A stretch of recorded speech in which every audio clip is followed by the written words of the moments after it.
Game changer. So Pushpa two mania ఇప్పటికీ continue అవుతుంది. So Pushpa two తర్వాత మనకి వస్తున్న biggest movie game changer. So game changer mega power star Ram Charan గారు అండ్ శంకర్ గారి డైరెక్షన్లో ఈ మూవీ అయితే తెరకెక్కుతుంది. అండ్ ఇది జనవరి 10th అయితే రిలీజ్కి ఆల్రెడీ అనౌన్స్ చేశారు సంక్రాంతి కానుకగా. సో జనవరి 10th అయితే రిలీజ్ చేస్తున్నారు. బట్ దీనికోసం చాలా హెవీగా అయితే ప్రమోషన్స్ చేయాల్సి ఉంది. పుష్ప టూని ఏ రేంజ్లో అయితే ప్రమోషన్స్ చేశారో దానికి మించి ఇది చేయాల్సి ఉంది.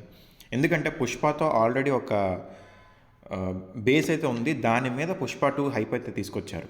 బట్ గేమ్ చేంజర్ మనకి రామ్ చరణ్ గారి దగ్గర నుంచి వస్తున్న సోలో మూవీ.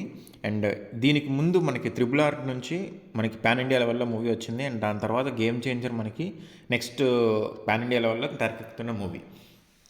అండ్ దీంతో మనకేంటంటే శంకర్ గారికి ఇది చాలా కీలకంగా ఉంది. ఎందుకంటే ఆల్రెడీ మనకి ఇండియన్ 2 చాలా వివత్సంగా ఫ్లాప్ అయింది. సో తనకున్న మార్క్ని తను ప్రూవ్ చేసుకోవాల్సిన అవసరం అయితే ఇప్పుడు ఎంతైనా ఉంది. సో కాలీవుడ్లో తనపైన ఉన్న విమర్శలన్నిటికీ కూడా ఆన్సర్ చెప్పాల్సిన అవసరం అయితే శంకర్ గారికి ఉంది. సో ఎంతో ప్రీ ప్లాన్డ్గా అయితే మాత్రం ఈ మూవీకి అన్నీ సెట్ చేస్తున్నారు. దీంతోపాటు రామ్ చరణ్ గారికి కూడా రాజమౌళి సెంటిమెంట్ని బ్రేక్ చేసి ఫస్ట్ సోలో పాన్ ఇండియా సక్సెస్ని అయితే గేమ్ చేంజర్ తేవాల్సి ఉంది.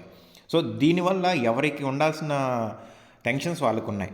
సో వీటన్నిటి మీద మనకేంటంటే రీజనల్ హిందీ మార్కెట్ ఏంటంటే ఆల్రెడీ రామ్ చరణ్ గారికి మంచి ఒక క్రేజ్ అయితే ఉంది.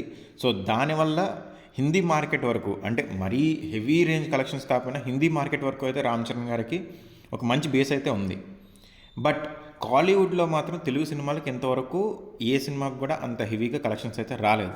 సో ఇది శంకర్ గారు మనకి తెరకెక్కించిన మూవీ కాబట్టి అక్కడ మనకి తమిళ్లో కూడా కలెక్షన్స్ వచ్చే ఛాన్సెస్ ఉన్నాయి. సో దీనివల్ల తమిళ్ ప్రేక్షకులు కూడా మనకి కాలీవుడ్ నుంచి కూడా ఎంతో కొంత ఎక్సైట్మెంట్ అయితే వస్తుందని చెప్పి ఎక్స్పెక్ట్ చేస్తున్నారు. బట్ ఇక్కడ మనకు ఇంకొక చిన్న లిటిగేషన్ అయితే ఉంది. ఏంటంటే పొంగల్కి కాలీవుడ్ నుంచి అజిత్ కూడా పోటీలోకి వస్తున్నారు. అజిత్ గారు నటిస్తున్న గుడ్ బ్యాడ్ అగ్లీ అయితే మాత్రం మనకి పోస్ట్ పోన్ అయింది. బట్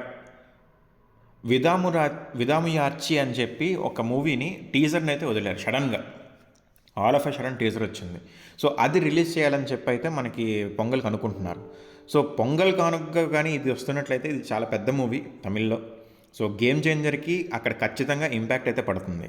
సో ఇప్పుడు దాని మీద కాపీరైట్ ఆరోపణలు అయితే వస్తున్నాయి ఆ మూవీ మీద. హాలీవుడ్ మూవీకి కంప్లీట్గా కాపీ వితౌట్ అంటే ఎలాంటి లైసెన్స్ కానీ కాపీరైట్ కానీ తీసుకోకుండా ఈ మూవీ చేశారని చెప్పి అయితే న్యూస్ అయితే జరుగుతుంది.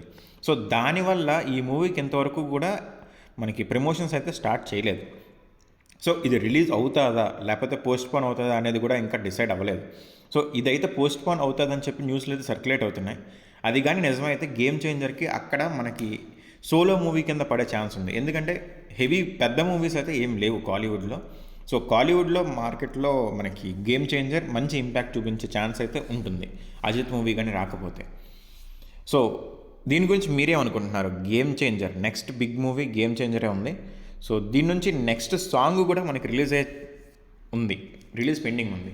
అండ్ దీనికి సంబంధించిన USA ప్రీ రిలీజ్ ఈవెంట్కి అయితే మనకి కార్యక్రమాలన్నీ చాలా ఫాస్ట్గా జరుగుతున్నాయి. సో త్వరలోనే గేమ్ చేంజర్కి సంబంధించిన ప్రీ రిలీజ్ ఈవెంట్ USAలో అయితే జరగబోతుంది. అండ్ సాంగ్స్ కూడా ఇంకొక 2 సాంగ్లు రిలీజ్ అవ్వాల్సి ఉన్నాయి. ఆ 2 సాంగ్లు కూడా రిలీజ్ అవ్వబోతున్నాయి. అండ్ ట్రైలర్ కూడా ఈ త్వరలోనే మనకు రిలీజ్ చేస్తారనేది తెలుస్తుంది. So 10th January game changer movie అయితే రిలీజ్ అవ్వబోతుంది. సో చూద్దాం ఇది ఎంతవరకు ఇంపాక్ట్ చూపిస్తుంది అనేది.